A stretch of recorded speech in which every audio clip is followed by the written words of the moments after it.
Se dice que el fin justifica los medios, pero cuando hay mucho en juego, que hasta puedes perder la vida por algo que te puede beneficiar, dudo mucho que sea la mejor decisión. Dejamos la continuación de la historia del Nahual de Guerrero. Historia compartida por el canal amigo Relatos Paranormales Oficial.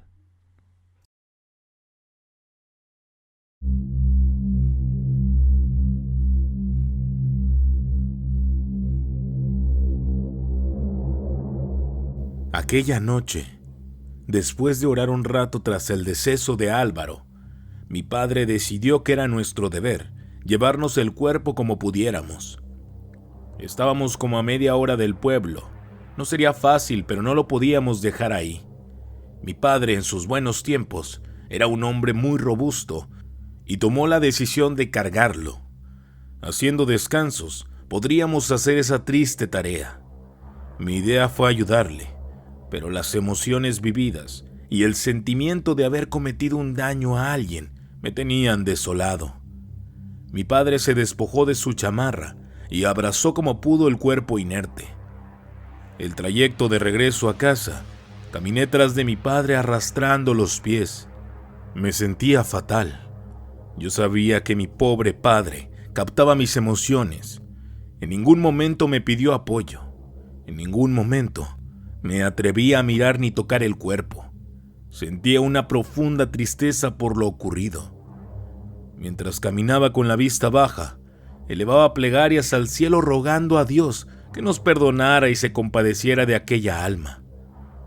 Al ir llegando a nuestro hogar, a la distancia y en medio de la negrura de la noche, distinguimos 3 siluetas. Era mi madre. Se encontraba acompañada de nuestro vecino Mario y su esposa esperando nuestro retorno. Mi madre, desesperada, había acudido a ellos al ver que no regresábamos. Al ver nuestro retorno, mi madre se alegró, pero enseguida su alegría se tornó en espanto al ver que mi padre cargaba a alguien. Se acercaron preguntando qué sucedía, y al ver el cuerpo de Álvaro ensangrentado, ambas mujeres se llevaron las manos al rostro. Don Mario nos interrogaba qué sucedió. ¿Está herido? ¿Están ustedes bien? Mi madre corrió adentro y trajo un petate. Acto seguido, don Mario ayudó a mi padre a descansar el cuerpo de aquel hombre en el petate que mi madre previamente puso en el suelo. Consternados les contamos a grandes rasgos todo lo vivido y desde luego lo que pidió Álvaro antes de morir. Don Mario revisó el cuerpo, queriendo asegurarse de que nuestra historia era verdad, y al confirmar que aquel hombre tenía una herida casi cicatrizada por la bala que él había dado la noche de su encuentro con él, supo que lo que le contábamos era verdad. Mi padre enfatizaba el hecho de que Álvaro tomó esa decisión por necesidad. Las mujeres lloraban en silencio. Mi madre se acercó a mí y me abrazó consolándome. Me llevó dentro de la casa, me preparó algo para el susto y me lo dio a beber. Me pidió que fuera a descansar, pero yo sentía que debía de estar con mi padre en todo momento. Esta vez don Mario se ofreció a cargar el cuerpo. Lo enrollaron en el petate y nos encaminamos rumbo a nuestra triste misión. Mi padre me pidió varias veces que me quedara, pero firme le dije que no lo dejaría solo. Al llegar al humilde tejabán de la familia de Álvaro, nos recibieron los ladridos de los perros. Una tenue luz encendida dentro del humilde hogar de alguna lámpara de aceite indicaba que aún estaban despiertos, esperando al jefe de la familia. Tocamos fuertemente en la reja que dividía la entrada a aquel terreno, al mismo tiempo que se dibujaba una silueta saliendo de la casa. Era Arturo, el hijo mayor. Al identificarnos se acercó intrigado hasta nosotros, y al hacerle saber lo sucedido y ver a su padre muerto, se abalanzó a abrazarlo llorando desconsolado. Mi padre trataba de explicarle la situación. Nos dio el ingreso a la casa. Al vernos entrar, doña Leti, la esposa, se dio cuenta de que algo sucedía. Se levantó de la cama con mucho esfuerzo. Se le veía débil y muy frágil. Nos interrogaba qué sucedía, pero al ver la escena las palabras salían sobrando. Don Mario con sumo cuidado depositó el cuerpo en un catre que estaba extendido. La débil señora, ayudada por su hijo, se levantó y se acercó a su esposo y empezó a sollozar. Mi padre, con voz quebrada, le ofreció todo su apoyo y la ayuda necesaria para su familia, haciendo extensa la culpa que sentía por la muerte de Álvaro. Pidió perdón repetidas veces. Don Mario, en silencio, observaba la escena con cara de tristeza. Los 3 niños pequeños despertaron al oír el llanto de su madre y entre gritos preguntaban qué le pasaba a su papi. Fueron momentos muy desgarradores. La señora Leti, en un momento de entereza, nos dijo que ella sabía que en cualquier momento pasaría eso. Pero su esposo ya no podía retroceder. Ella estaba enterada de las andanzas de Álvaro y a lo que siempre estaba expuesto. Con un nudo en la garganta nos despedimos, prometiendo regresar en cuanto amaneciera bien. En ese momento pensé que aquella noche era la peor experiencia que podía vivir, pero el destino aún me deparaba momentos cruciales. Al llegar la mañana, el señor Mario se había encargado de esparcir por todo el pueblo la noticia de la muerte de Álvaro, incluyendo que él era el nahual que había atormentado los poblados y que la hechicera doña Justina era la culpable directa de los males de Álvaro. Se regó el rumor de la muerte del nahual y del pacto que hizo con el diablo. Los pobladores decían con temor que la mujer era una bruja de las más poderosas. Después de lo sucedido, mi padre no tuvo que enfrentar juicio alguno. Había evitado un mal en el pueblo y algunas personas incluso lo veían como un héroe salvador. Los rumores en la comunidad eran muchos y muy variados. Pasados los acontecimientos, el pueblo regresó a su aparente tranquilidad, con la diferencia de que doña Justina, aquella mujer madura, de apariencia descuidada y de mirada burlona, se había ganado el temor y el desprecio del pueblo. Nadie acudía con ella para curarse. A su paso, la gente la veía con desconfianza y recelo. Muchos la querían fuera de la comunidad. Los rumores del pueblo crecían y cada vez la gente hablaba cosas más horribles de ella. Entre tantos rumores, decían que por las noches el diablo la visitaba y ella se convertía en un horrendo animal para salir a hacer daño. Pero no solo veían mal a la mujer. Los chismes y comentarios negativos también eran para la familia de Álvaro. La gente no los quería.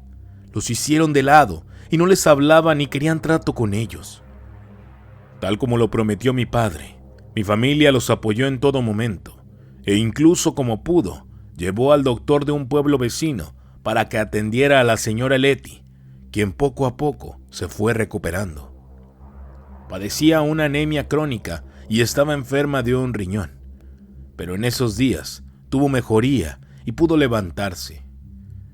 Mi madre decía que aunque no tuvieran mucho, podía llevar alimentos para ella y los niños. Cuando la señora se sintió más recuperada, nos comunicó que ella ya tenía planes de irse del pueblo cuanto antes. Sabía que sus hijos no podrían vivir ni estar en paz dadas las circunstancias. El día que la familia se marchó, estuvieron de visita con mis padres para agradecer las atenciones y ayuda recibida. Habíamos hecho una amistad de gran familia con ellos. Lamentamos su partida, pero sabíamos que era lo mejor.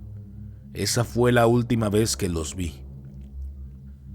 Nuestra familia volvió a la rutina del trabajo, y un día por la mañana, mi padre y yo nos encontrábamos en el campo, y al ver que se acercaba la vieja Justina, no pude evitar recordar lo vivido y sentí un escalofrío. Se acercó a mi padre y le dijo que si estaba dispuesto a hacer un trato con ella, donde él saldría ganando. Mi padre, desconfiado, le dijo que no quería tratos con ella, pero la mujer insistente le dijo: «Mira, Genaro, yo sé que me tienes mala fe por lo que se dice de mí, pero todo es mentira». Claro que mi padre no le creyó. La mujer tenía unas tierras y quería nuestra ayuda para sembrar y cosechar, poniendo mano de obra, y lo que saliera de la cosecha nos daría la mitad. Mi padre le respondió que lo pensaría y que al siguiente día le daría una respuesta. Cuando la vieja se fue, mi padre se quedó pensativo. Mencionó que era una buena oportunidad. Yo no estaba del todo conforme. Después de todo lo que pasó, esa mujer no era de confiar. Esa noche durante la cena, mi padre abordó el tema con mamá.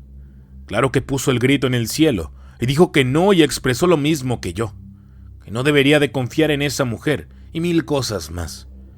Mi padre sabía en el fondo que mamá tenía razón, pero la necesidad es un factor que siempre va a pesar en la toma de decisiones, y la decisión que tomó esa noche marcaría un fatal desenlace. Mi padre la tranquilizó afirmando que no pasaría nada, siempre y cuando nos mantuviéramos al margen de los dimes y diretes y no meterse de más con esa señora. Además, la cosecha de nosotros no iba nada bien, y el tener una ayuda extra nos vendría bien. Con esa idea, al día siguiente, acompañé a mi padre con doña Justina para hacerle saber que aceptábamos su oferta. Esa tarde ella nos llevó a su terreno.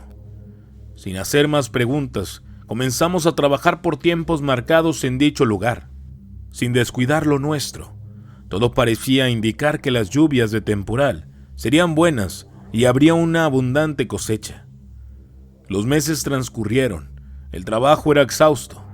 El estar pendiente de 2 terrenos no era tarea fácil, pero pronto el maíz comenzaría a espigar, trayendo con ello los primeros elotes. Pero también esto atraería a personas con malas intenciones, como aves de rapiña. Era frecuente el robo de los cultivos. Tendríamos que estar alerta todo el tiempo, y nos turnábamos para dar recorridos todas las noches y por la madrugada, siempre vigilantes. Una de esas noches, una fuerte lluvia nos tomó por sorpresa. Arreció tanto que fue imposible ir a dar mi vuelta a las milpas. Mi padre se mostraba preocupado. Rogaba a Dios que nada malo sucediera. De cierta forma, yo prefería que se robara nuestra cosecha y no la de la vieja aquella. La lluvia no cesó en toda la noche. Apenas se detuvo de madrugada, y cuando los primeros rayos del sol asomaban, mi padre me pidió que fuera a verificar que todo estuviera en orden. Tomé mis cosas, me monté en el caballo y me fui lo más aprisa que pude. Tenía un mal presentimiento. Llegando al terreno de mi padre, di un recorrido por todas las milpas y efectivamente, tal como presentí, habían robado una parte. Tomé el camino al cultivo de doña Justina, solo para encontrarme con la amarga noticia de que a varias de las milpas les quitaron los elotes. Eso me llenó de frustración y coraje. Seguí revisando. Era frustrante ver que la mitad del cultivo se hallaba sin cosecha. Aún más furioso, di la media vuelta con la intención de ir a dar razón a mi papá de lo que sucedió. Al dar la vuelta, vi con sorpresa que ya estaba doña Justina en el lugar. No la vi llegar. Sus ojos saltones me observaban con coraje. Pude ver en su rostro miradas de odio. Quise explicarle lo sucedido. Ella no me quiso escuchar. Afirmó que lo que pasó era nuestra irresponsabilidad y nuestra culpa por no cuidar bien. Remató diciendo que eso nos costaría caro. Me corrió de su terreno, vociferando frases de odio hacia mí y mi familia. Me llenó de rabia todo lo que la vieja me gritaba, y enfurecido me fui a la casa decidido a que mi padre, de una buena vez, se librara de aquella mujer y no cuidarle más su siembra. Llegué a la casa preocupado. Guardé el caballo en el corral. Mi padre, al verme llegar, me preguntó qué noticias había. Le conté a detalle todo y le dije lo que había pasado en el campo y del encuentro y amenazas de doña Justina. Él trató de calmarme comentando que iría a verla para solucionar el problema. Esa misma tarde, papá tomó su morral y partió. Más tarde, a su regreso, lo vi bastante serio, tratando de disimular que no estaba preocupado. Expresó que no pudo arreglar nada con la mujer. Lo recibió con las mismas palabras de enojo. Eso me preocupó aún más. Sabíamos que de antemano era una mujer peligrosa. Ese día terminó sin mayores pormenores, pero esto solo fue la antesala de lo que se avecinaba.